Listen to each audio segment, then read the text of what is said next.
কয়েক মিলিয়ন বছর আগে কিছু সালোক সংশ্লেষী উদ্ভিদ অর্থাৎ সূর্যালোক থেকে খাদ্য তৈরি করে তারা একটি অদ্ভুত ধারণা গ্রহণ করেছিল এবং সেই উদ্ভিদগুলি খাদ্য উদ্ভিদে পরিণত হয়েছিল। বিখ্যাত সায়েন্টিস্ট ডারউইন যে ইভলিউশন থিওরি দিয়েছিল সে এই প্রসেসকে কার্নিভোরাস সিনড্রোম বলে। তো আজকের ভিডিওতে আমরা 7 মোস্ট ডেঞ্জারাস উদ্ভিদের কথা বলবো যাদের শিকার সাপ, ইঁদুর, স্পাইডার এমনকি বানরও হয়ে থাকে। তো ভিডিওটি শেষ পর্যন্ত দেখবে। Number 7, tropical picture plant. বন্ধুরা, ট্রপিক্যাল পিকচার প্লান্ট পৃথিবীর সবচেয়ে বড় কার্নিভোরাস উদ্ভিদের মধ্যে একটি। এদের আবার মাঙ্কি কাপও বলা হয়। এদের মাঙ্কি কাপ নাম দেওয়ার কারণ হলো অনেক বানর এই উদ্ভিদের ভেতর থেকে বৃষ্টির পানি পান করে থাকে। বানর পানি পান করার জন্য এই উদ্ভিদকে পাত্রের মতো ব্যবহার করে, কিন্তু যদি এর ভেতরে কোনো ছোট বানর ফেসে যায় তাহলে এই উদ্ভিদ তাকে মেরে ফেলতেও পারে। কিন্তু সাধারণত এরা ইঁদুর, ব্যাঙ, সাপ ইত্যাদি শিকার করে থাকে। নাম্বার 6, স্যান্ডিউ। বন্ধুরা, স্যান্ডিউ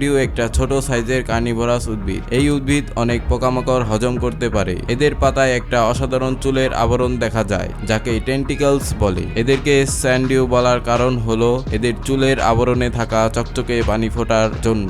যখন কোনো পোকামাকড় এই উদ্ভিদের কাছে আসে তখন এদের টেন্টিকলস এর ভেতরে ফেসে যায় এবং এই উদ্ভিদ তাদের থেকে সকল নিউট্রিয়েন্টস চুষে নেয়। নাম্বার 5, বাটারওয়ার্ট। এই উদ্ভিদের সবচেয়ে বড় ফিচার হলো এদের উপরে থাকা ফুল। আপনি যদি লক্ষ্য করে এই উদ্ভিদের পাতা দেখেন তাহলে আপনি এক ধরনের আঠালো পদার্থ দেখতে পারবেন। এই উদ্ভিদের ফুল সাদা, গোলাপি, হলুদ, বেগুনি কালারেরও হয়ে থাকে, যা এদের শিকারকে অনেকভাবে আকর্ষিত করে। যখন কোনো পোকামাকড় এই উদ্ভিদের পাতার উপর বসে তখন পাতার উপরে থাকা আঠালো পদার্থের উপরে আটকে যায়, তারপর সেই পোকামাকড় থেকে নিউট্রিয়েন্টস চুষে নেয়। Number 4, water wheel plant. বন্ধুরা, এই উদ্ভিদ পানির ভেতরে পাওয়া যায়। এই উদ্ভিদের পাতা ছোট সাইজের হয়ে থাকে। এরা তাদের আশেপাশের শিকারকে তাদের পাতাতে থাকা ট্রিগার এর মাধ্যমে ডিটেক্ট করে ফেলে। এই উদ্ভিদ ছোট মাছের শিকার করে। এই উদ্ভিদ পুকুর, নদ, নদী ইত্যাদি জায়গায় পাওয়া যায়। এই উদ্ভিদ অনেক বেশি রেয়ার। Number 3, cobra lily. বন্ধুরা, এই উদ্ভিদকে কোবরা লিলি নাম দেওয়া হয় এদের শেপের কারণে। এদের আকৃতি কোবরা সাপের মতো দেখায়। এই উদ্ভিদের পাতা আবার টিউব শেপের মতো দেখা যায়, যা এদের শিকারের রাস্তা হয়ে থাকে। এদের বেশিরভাগই শিকার পোকামাকড় হয়ে থাকে।